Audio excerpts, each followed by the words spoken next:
Paris, 9 décembre 2024, 6h47 tapantes. Dans le calme feutré des galeries de l'Élysée, seuls les échos discrets des semelles des agents résonnaient sur le marbre glacé.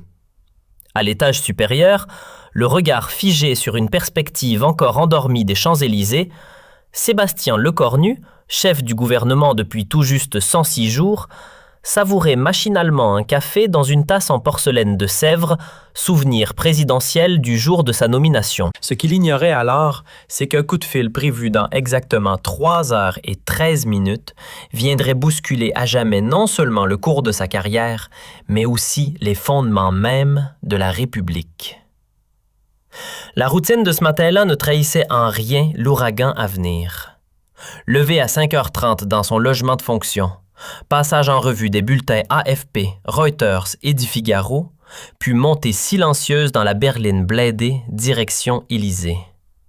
Un matin comme tant d'autres. Sauf que non. Car ce jour-là, la Chambre des députés s'apprêtait à trancher. Maintenir ou faire tomber son gouvernement. Et dans le secret de son bureau, Lecornu n'avait plus d'illusions. Le verdict des sondages était sans appel. 78% des parlementaires se disaient prêts à activer la guillotine politique. Lecornu se préparait pour la réunion du cabinet qui commençait invariablement à 7h dans le salon doré de l'Élysée, quand son téléphone personnel vibra dans la poche intérieure de sa veste Hermès. Sur l'écran Samsung s'affichait « Numéro inconnu ». Dans des circonstances normales et selon le protocole de sécurité qu'on lui avait enseigné, il n'aurait jamais répondu à de tels appels. Mais ce matin-là, il avait un sentiment étrange, viscéral, comme s'il attendait cet appel depuis des semaines. « Allô ?» dit-il de sa voix fatiguée mais immédiatement attentive. La voix qui venait de l'autre côté était familière, mais il n'arrivait pas à l'identifier. Une voix d'homme âgé d'environ 50 ans, avec un léger accent du sud-ouest. « Monsieur le Premier ministre, Lecornu, j'ai quelque chose de très important à vous dire. J'ai des informations qui pourraient radicalement changer la décision que vous vous apprêtez à prendre dans 3h13 exactement. » Le pouls de Lecornu accéléra instantanément. Qui que soit cette personne, elle avait non seulement accès à des informations très sensibles sur son emploi du temps, mais elle connaissait aussi l'heure exacte du vote de confiance. « Qui êtes-vous? Que voulez-vous? Comment avez-vous eu ce numéro? » « Qui je suis n'est pas important pour le moment, monsieur le Premier ministre. Ce qui est important, ce sont les discussions secrètes de Marine Le Pen lors de la réunion extraordinaire de son parti hier soir à Dinard. Elle sait quelque chose sur vous que vous ne savez pas encore. Quelque chose que même vos plus proches collaborateurs ignorent. » Lecornu sentit un frisson glacial lui parcourir l'échine.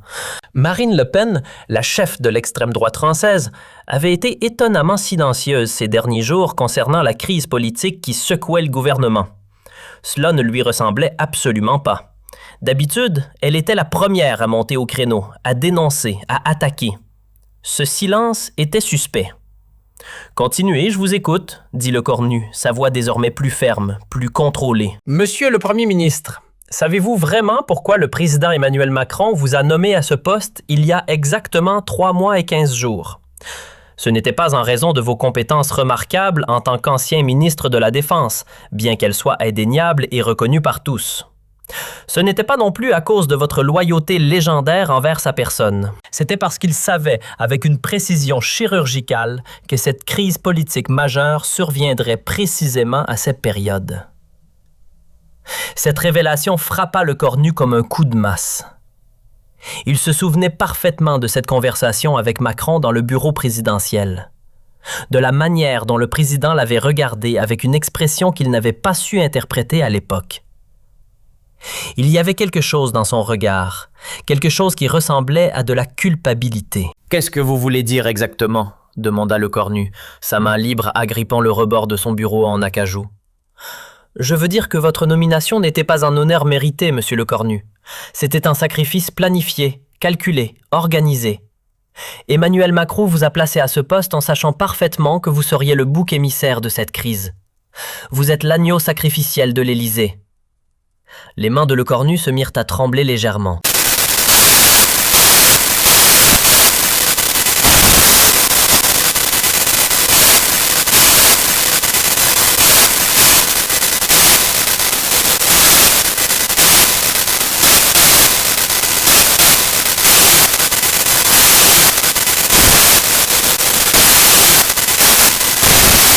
Vérifiez votre boîte de courriel professionnelle dans exactement 5 minutes, Monsieur le Premier ministre.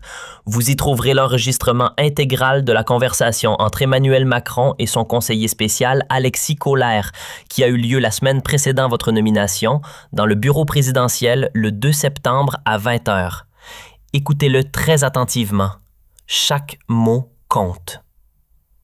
La ligne se coupa brutalement. Le cornu resta là, le téléphone Samsung à la main, fixant l'écran noir qui reflétait son visage inquiet. Son cœur battait si fort qu'il pouvait l'entendre bourdonner dans ses oreilles. Qui était cette personne mystérieuse? Comment avait-elle accès à de telles informations ultra confidentielles? Et surtout, disait-elle la vérité? 5 minutes plus tard, exactement comme promis, un courriel arriva dans sa boîte de réception sécurisée du gouvernement. L'expéditeur était une adresse cryptée qu'il ne reconnaissait absolument pas. XX Proton, May et Kimplit.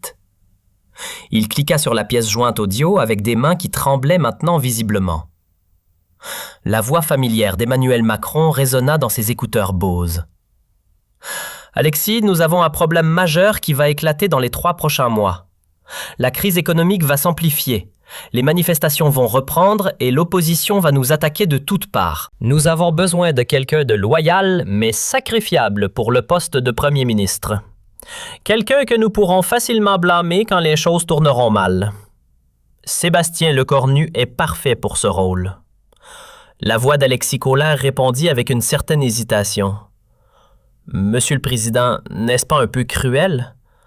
Lecornu vous a toujours été fidèle depuis le début de votre mandat.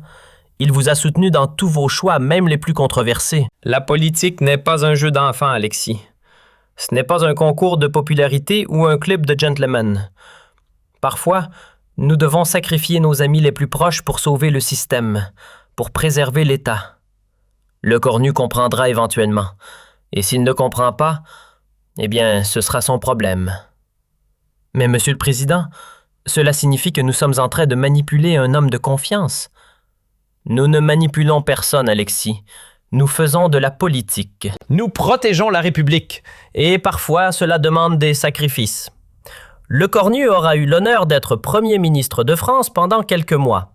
C'est déjà plus que ce que la plupart des politiciens peuvent espérer dans leur carrière.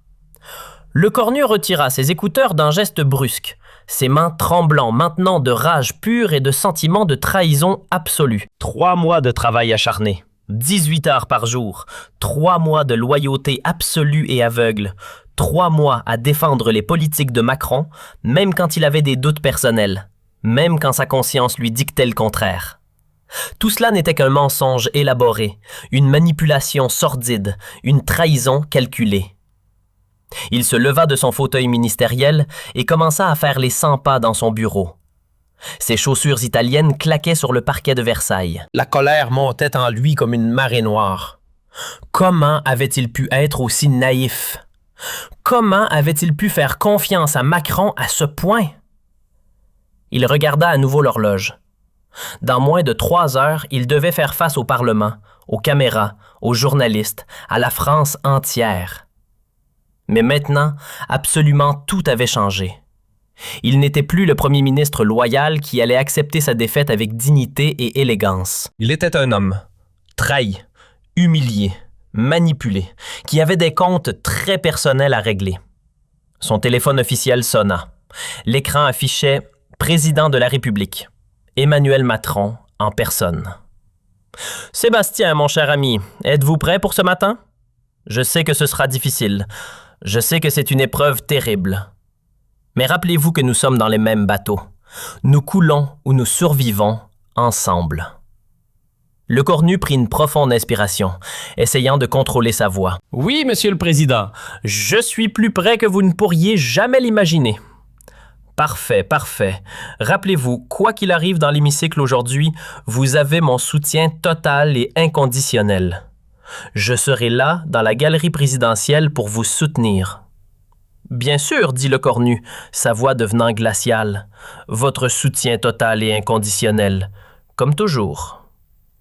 Après avoir raccroché, Lecornu s'assit à son bureau et ouvrit son ordinateur portable. Il commença à rédiger un discours, mais ce n'était absolument pas le discours qu'il avait préparé méticuleusement la veille avec son équipe de conseillers. Ce n'était pas le discours humble et résigné d'un premier ministre acceptant sa défaite avec grandeur. C'était quelque chose de complètement différent. Quelque chose qui allait faire trembler la République sur ses fondations. À 8h30 précise, son chef de cabinet, Pierre Dubois, entra dans le bureau après avoir frappé discrètement. « Monsieur le Premier ministre, avez-vous besoin d'aide pour réviser votre discours? Les services de communication sont à votre disposition pour les derniers ajustements. » Le cornu leva lentement les yeux de son écran d'ordinateur. « Pierre, dites-moi, depuis combien de temps exactement travaillez-vous pour moi? » « Depuis votre nomination, Monsieur le Premier ministre, 3 mois et 15 jours. » « Et avant cela, quelle était votre fonction précédente? » Pierre sembla légèrement mal à l'aise. « J'étais au cabinet personnel du président Macron, monsieur. »« Exactement. » Le cornu se leva et se dirigea vers la grande fenêtre qui donnait sur les jardins de l'Élysée. « Dites-moi, Pierre, y a-t-il autre chose que je devrais savoir? » D'autres petits détails intéressants que le président vous a personnellement demandé de garder pour vous? D'autres instructions confidentielles? Pierre pâlit visiblement, ses mains commençant à trembler légèrement. « Monsieur le Premier ministre, je ne suis vraiment pas sûr de comprendre ce que vous voulez dire. »« Oh, je pense que vous comprenez parfaitement bien. » Le cornu se tourna vers lui, ses yeux brillant d'une colère froide. Vous pouvez aller dire à votre véritable patron, le président, que son petit plan si bien orchestré vient de subir une modification majeure. Je ne serai pas le bouc émissaire docile qu'il espérait. Je ne serai pas l'agneau que l'on mène à l'abattoir en silence. Monsieur le Premier ministre, je vous assure que sortez immédiatement de mon bureau, Pierre, et allez dire à Emmanuel Macron qu'il va avoir une surprise désagréable ce matin. Une surprise qu'il n'oubliera jamais. Une fois seul dans son bureau, le cornu continua à écrire son nouveau discours.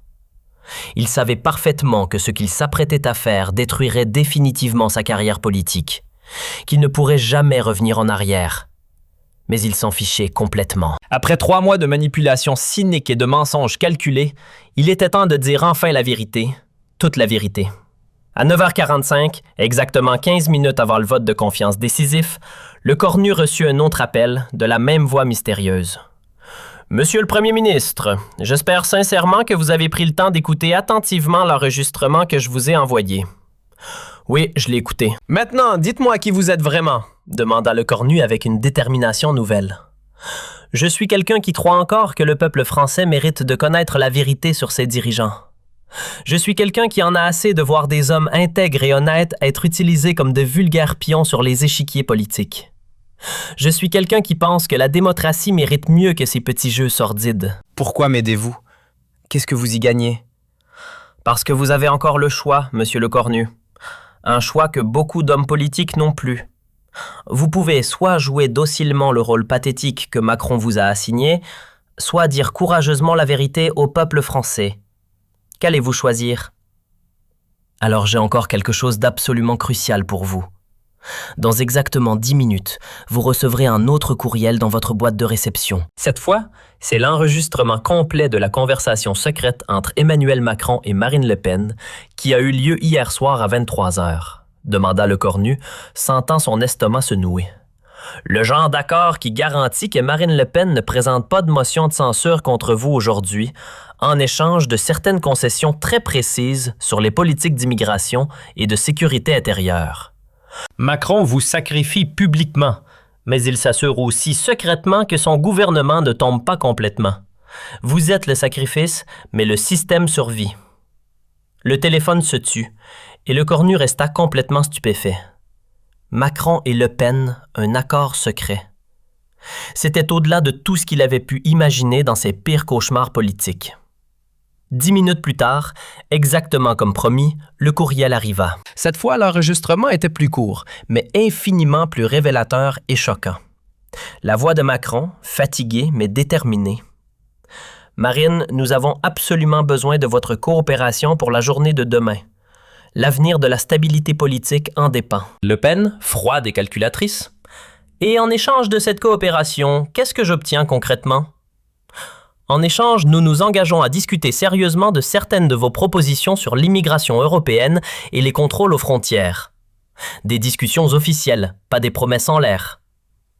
Et qu'est-ce qui arrive à le cornu dans tout ça? Le Cornu sera sacrifié publiquement, exactement comme nous en avons convenu la semaine dernière. Vous aurez votre victoire symbolique très médiatisée. Vous pourrez dire à vos électeurs que vous avez fait tomber le gouvernement Macron, mais le système de gouvernement survivra. Tout le monde y gagne. Parfait. Dans ce cas, le Rassemblement national s'abstiendra lors du vote de confiance. Nous ne voterons ni pour ni contre. Cela vous donne la majorité nécessaire pour survivre. Merci Marine, c'est exactement ce dont nous avions besoin. Le Cornu ferma brutalement son ordinateur portable, la colère le submergeant complètement. Non seulement Macron l'avait trahi de la façon la plus cynique possible, mais il avait aussi fait un marché sordide avec l'extrême droite. Tout cela dans son dos, tout cela en utilisant sa loyauté et sa confiance comme monnaie d'échange politique. Il regarda l'horloge murale. Exactement 2 minutes avant d'entrer dans l'hémicycle de l'Assemblée nationale. 2 minutes avant de changer définitivement l'histoire politique de la France. Il prit son téléphone personnel et envoya un message identique à tous les grands médias français. Le Figaro, Le Monde, Libération, France Inter, BFM TV, LCI. Conférence de presse extraordinaire et exclusive immédiatement après le vote de confiance à l'Assemblée nationale. Révélation majeure et inédite sur la crise politique actuelle. Document à l'AP. Il prit sa veste, ajusta sa cravate et se dirigea d'un pas déterminé vers l'Assemblée nationale. Son nouveau discours explosif en main, le cœur battant à tout rompre, mais l'esprit parfaitement clair. Dans l'hémicycle de l'Assemblée nationale, l'atmosphère était électrique et tendue. Les 577 députés étaient tous présents, un fait rarissime dans l'histoire parlementaire française. Les journalistes avaient pris place dans les tribunes de presse, leurs caméras braquées sur la tribune. Emmanuel Macron observait depuis la galerie présidentielle, apparemment confiant dans son plan machiavélique. Le Cornu monta lentement à la tribune officielle.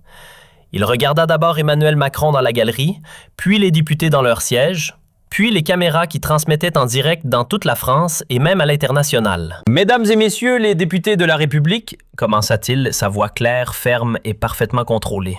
« Je me présente devant vous aujourd'hui, non pas pour défendre un gouvernement condamné d'avance, mais pour révéler enfin la vérité sur la manipulation cynique et sordide dont nous avons tous été victimes. » Un murmure de surprise parcourut immédiatement l'Assemblée. Ce n'était absolument pas ce qui était prévu dans le protocole. Dans la galerie présidentielle, Macron se redressa brusquement, l'inquiétude et la panique devenant visibles sur son visage habitué aux caméras. Il y a exactement 3h13, j'ai reçu un appel téléphonique qui a littéralement tout changé dans ma perception de la politique française. J'ai découvert que ma nomination au poste de Premier ministre n'était pas un honneur mérité après des années de service loyal, mais un sacrifice froidement planifié et calculé. J'ai découvert que le président de la République m'a cyniquement utilisé comme bouc émissaire, sachant parfaitement que cette crise politique majeure arriverait exactement à cette période. L'Assemblée explosa littéralement. Les députés se levèrent d'un bond, certains criant leur indignation, d'autres applaudissant frénétiquement. Les journalistes notaient et filmaient avec une intensité fébrile. Dans la galerie, Macron était devenu blanc comme un linge, ses conseillers s'agitant autour de lui. « Mais ce n'est absolument pas tout, mesdames et messieurs les députés », continua le Cornu, sa voix dominant parfaitement le chaos ambiant. « J'ai aussi découvert qu'un accord secret et honteux a été passé hier soir même entre le président de la République et Mme Marine Le Pen, garantissant que le Rassemblement national s'abstiendrait lors de ce vote en échange de concessions sur l'immigration. » Cette fois, c'était Marine Le Pen qui pâlit dans son siège de député.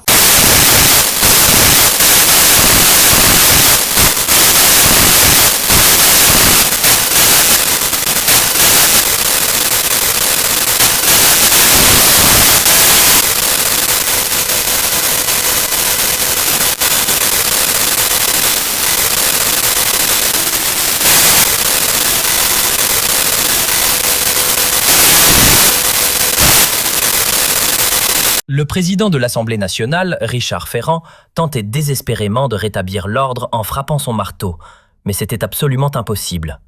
L'hémicycle était en chaos total et incontrôlable. « Monsieur le Président de la République », dit le Cornu en regardant directement Macron dans la galerie, « vous m'avez trahi de la façon la plus lâche possible. Vous avez trahi la confiance que j'avais en vous. Vous avez trahi les valeurs républicaines que nous sommes censés défendre ensemble. » Le cornu quitta la tribune sans attendre le vote de confiance. Il savait que sa carrière politique était définitivement terminée. Mais il savait aussi qu'il avait fait exactement ce qu'il fallait faire. Dans les couloirs marbrés de l'Assemblée, son téléphone sonna immédiatement. La voix mystérieuse qui avait tout déclenché. « Mes plus sincères félicitations, monsieur le cornu. Vous avez fait le choix le plus courageux de votre vie politique. Maintenant, dites-moi enfin qui vous êtes vraiment, demanda le cornu une dernière fois. Je suis quelqu'un qui travaille depuis des années dans l'ombre pour protéger les vraies valeurs de la démocratie française. Et aujourd'hui, grâce à votre courage exceptionnel, nous avons gagné une bataille cruciale contre la manipulation politique. Et maintenant, qu'est-ce qui va se passer? Maintenant, vous rentrez chez vous en sachant que vous avez préservé votre honneur et votre intégrité. Et la France découvrira peut-être enfin qu'elle mérite infiniment mieux que des dirigeants qui jouent avec la démocratie comme avec des pièces d'échecs. Le cornu sortit de l'Assemblée nationale sous un déluge de flashs des photographes et les questions pressantes des journalistes.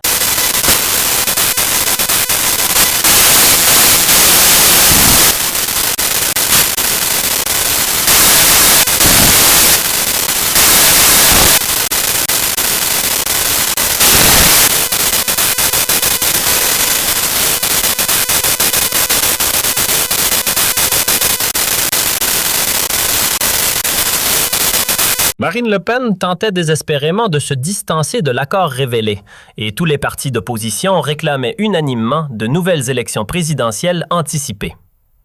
Son téléphone personnel vit un message de sa fille. « Papa, je suis infiniment fier de toi. Tu as fait exactement ce qu'il fallait faire. Tu es redevenu l'homme intègre que j'ai toujours admiré. » Pour la première fois depuis sa nomination comme premier ministre, le cornu sourit sincèrement et profondément. Il avait perdu son poste. Sa carrière politique était probablement définitivement terminée, mais il avait retrouvé quelque chose d'infiniment plus précieux. Son intégrité, sa dignité et le respect de sa propre conscience. L'appel téléphonique d'il y a 3 heures avait effectivement tout changé. Pas seulement pour lui personnellement, mais pour toute la France. Et parfois, c'est exactement ce dont un pays a besoin. Un homme prêt à sacrifier courageusement son avenir personnel pour que la vérité triomphe. Enfin, dehors, dans les rues de Paris, les manifestants scandaient « Le cornu! Le cornu! L'homme qui a dit la vérité! Le cornu! Le cornu! Le héros de la République! » L'histoire retiendrait peut-être que Sébastien Lecornu avait été Premier ministre de France pendant seulement 3 mois et 15 jours. Mais elle retiendrait surtout, et pour toujours, qu'en 3 heures décisives, il avait changé le cours de la politique française et redonné espoir au peuple. Tout cela grâce à un appel téléphonique mystérieux d'un inconnu qui croyait encore que la vérité et l'intégrité pouvaient triompher de la manipulation et du cynisme politique. Et cette nuit-là, alors que Paris bruissait encore des révélations historiques de la journée, le cornu s'endormit paisiblement pour la première fois depuis sa nomination. Il avait fait le bon choix, le seul choix possible pour un homme d'honneur. L'appel avait tout changé.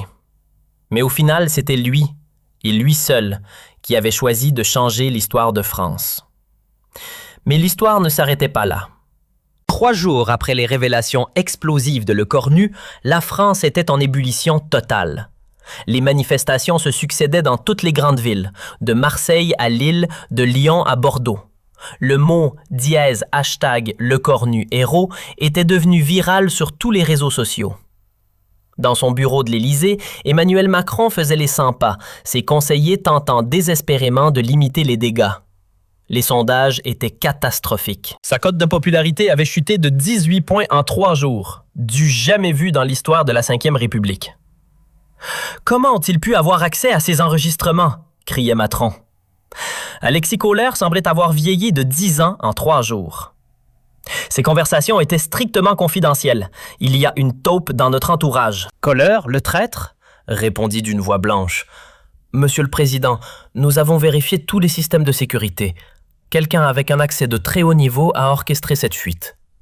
Quelqu'un qui connaît parfaitement nos méthodes. » Pendant ce temps, dans un petit appartement du Marais, l'homme à la voix mystérieuse regardait les informations avec satisfaction. Il s'appelait en réalité Jean-Claude Marneau, ancien directeur adjoint de la Direction générale de la sécurité extérieure, les services secrets français, mis à la retraite anticipée après avoir refusé de participer à certaines opérations qu'il jugeait contraires aux valeurs républicaines. Marneau avait passé 3 années à collecter des preuves sur la corruption et la manipulation au plus haut niveau de l'État. L'affaire Lecornu était juste la partie émergée de l'iceberg. Il avait choisi Sébastien Lecornu parce qu'il avait étudié son profil psychologique. Un homme intègre, loyal, mais pas aveugle, capable de faire le bon choix quand on lui présentait la vérité. Son téléphone sonna. C'était un numéro qu'il connaissait bien. Jean-Claude, ici Catherine Morin-Desailly, sénatrice centriste et présidente de la commission d'enquête sur les dysfonctionnements de l'État. J'ai besoin de vous rencontrer. Urgence absolue. Je vous écoute, Kat. Nous venons de recevoir une demande officielle d'audition de Lecornu devant notre commission. Il veut témoigner sous serment. Il dit qu'il a d'autres révélations à faire. Marneau sourit. Lecornu était décidément l'homme qu'il pensait. Et qu'est-ce qu'il veut révéler de plus? Il parle de contrats d'armement truqués, de commissions occultes sur les ventes à l'étranger, de financements illégaux de campagnes électorales. Jean-Claude, si ce qu'il dit est vrai, c'est tout le système qui va s'effondrer. Cette nuit-là, Lecornu ne dormait pas. Dans son appartement, il préparait minutieusement son témoignage devant la commission sénatoriale. Il savait qu'en parlant, il détruirait définitivement toute possibilité de retour en politique. Mais il s'en fichait. La vérité devait éclater. Toute la vérité. Il pensait à sa carrière, commencée avec tant d'idéaux. Député à 32 ans, ministre à 35 ans, premier ministre à 39 ans. Et maintenant, à 39 ans et quelques mois, il allait probablement finir sa carrière politique en révélant les secrets les plus sombres de la République. Son téléphone vibra. Un message de son ancien collègue du ministère de la Défense, le général Pierre Langlade. « Sébastien, j'ai vu votre intervention à l'Assemblée. Il faut qu'on se parle. J'ai des documents sur l'affaire des sous-marins australiens. Des documents qui prouvent que Macron a menti au Parlement. » Lecornu ferma les yeux. L'affaire des sous-marins. Il se souvenait de ses réunions secrètes au ministère de la Défense, de ses contrats signés dans l'ombre, de ses commissions versées sur des comptes offshore. Il avait des soupçons à l'époque. Mais maintenant, le lendemain matin, Lecornu se rendit discrètement dans un café du 15e arrondissement pour rencontrer le général Langlade. L'homme était nerveux, regardant constamment par-dessus son épaule. « Sébastien, ce que je vais vous montrer peut nous coûter cher à tous les deux, » dit Langlade en sortant une clé USB de sa poche. « Mais après ce que vous avez fait à l'Assemblée, je sais que vous êtes prêt à aller jusqu'au bout. »« Montrez-moi, » dit simplement Lecornu. Langlade brancha la clé sur son ordinateur portable. « Voici les vrais chiffres du contrat avec l'Australie. Regardez ces lignes comptables. L'une, 50 millions d'euros de commissions non déclarées. Regardez maintenant les destinataires. » Lecornu écarquilla les yeux. Parmi les bénéficiaires figuraient plusieurs personnalités proches de Macron, dont certains avaient financé sa campagne présidentielle. « Mon Dieu !» murmura Lecornu. « Vous rendez-vous compte de ce que cela signifie? » « Parfaitement. Cela signifie que le président a utilisé les contrats d'armement pour financer illégalement son réseau politique. Et cela signifie que vous, en tant qu'ancien ministre de la Défense, étiez censé être au courant.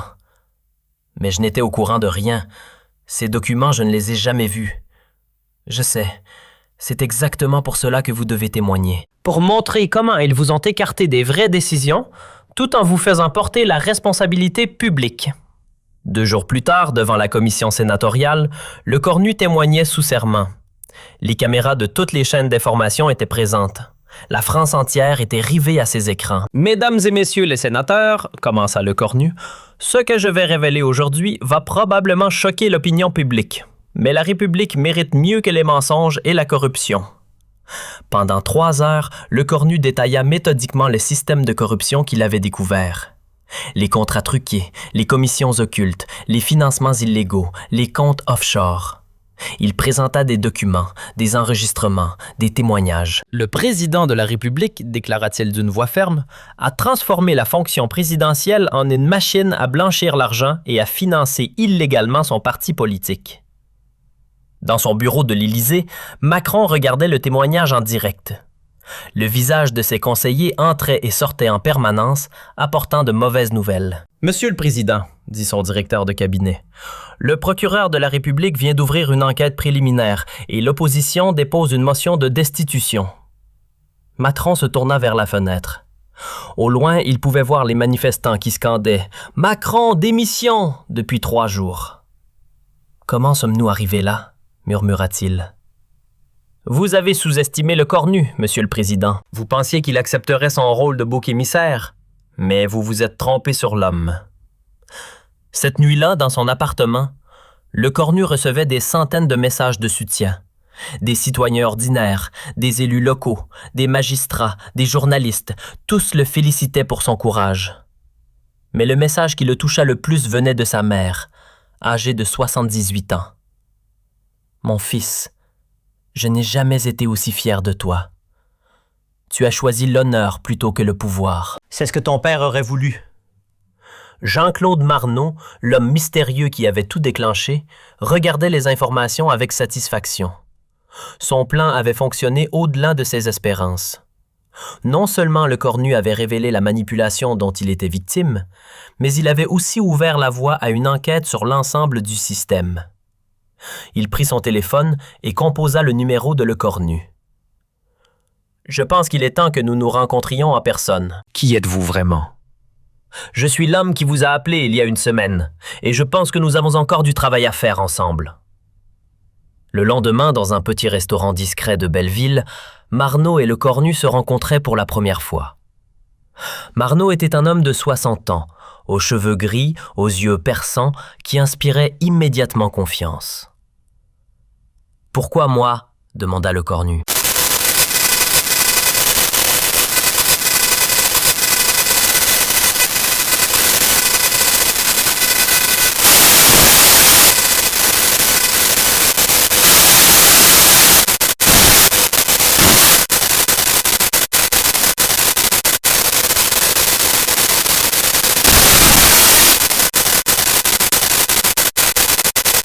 Le Cornu regarda cet homme qui avait changé sa vie. « Vous savez que je ne pourrai jamais revenir en politique après tout ça? Et est-ce que cela vous dérange? » Le Cornu réfléchit quelques instants. « Non, étrangement non. Je me sens plus libre que je ne l'ai jamais été. Alors nous allons continuer ensemble, pour la République, pour la démocratie, pour la vérité. » Et c'est ainsi que commença une nouvelle aventure pour Sébastien Le Cornu, non plus comme homme politique, mais comme défenseur de la transparence démocratique. L'appel téléphonique qui avait tout changé n'était finalement que le début d'une révolution. Une révolution qui allait nettoyer les écuries d'Augias de la politique française. Une révolution née d'un simple appel téléphonique, un matin de décembre, dans les couloirs silencieux de l'Élysée.